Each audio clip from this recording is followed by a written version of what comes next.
Bonjour et bienvenue chez DigiSchool. Je suis Vanessa Brossard, votre professeure d'histoire-géographie et aujourd'hui nous allons voir un chapitre de géographie pour les secondes sur les littoraux et on va voir qu'ils accueillent les hommes et les activités.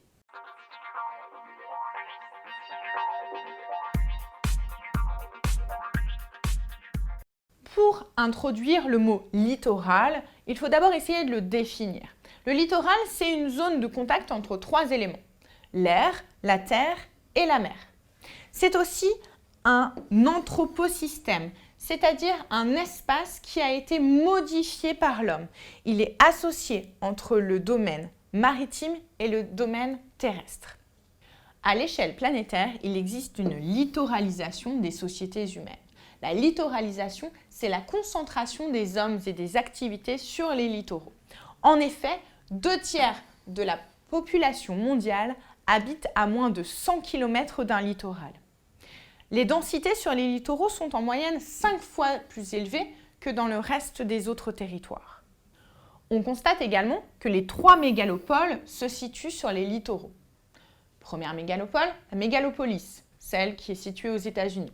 Deuxième, celle en Europe, qu'on a surnommée la banane bleue, qui n'est pas entièrement sur le littoral, mais qui est notamment le franchi entre Londres et les Pays-Bas et la Belgique. Troisième mégalopole, celle du Japon, qui est entièrement sur le littoral japonais. Il existe également de nombreuses grandes agglomérations qui se situent sur les littoraux.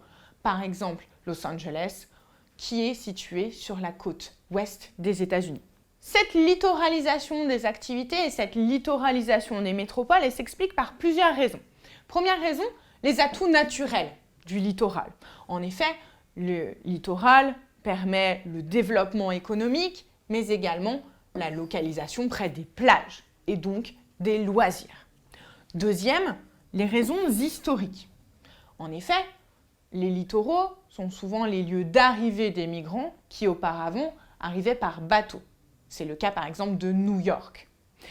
Et enfin, il existe une raison économique, puisque de plus en plus les industries se situent sur des espaces littoraux, puisqu'on assiste à un développement de grandes zones industrielles-portuaires.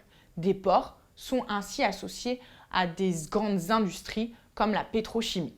De plus en plus, les littoraux ont un rôle accru du point de vue économique.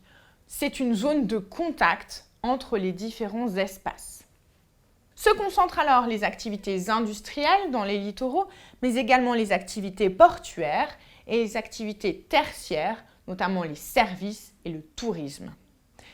De puissantes façades maritimes se constituent et vont donc ainsi dynamiser ces espaces.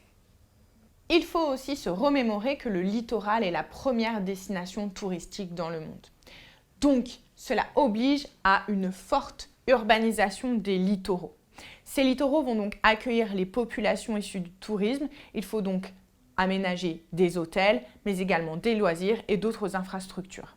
Dans les pays du Nord, ces infrastructures sont déjà mises en place pour la grande majorité, mais dans les pays du Sud, les équipements urbains se modernisent de plus en plus. J'espère que cette vidéo vous a plu, je vous invite à vous abonner sur notre chaîne et n'hésitez pas à poser des questions dans les commentaires si vous en avez. À bientôt chez DigiSchool.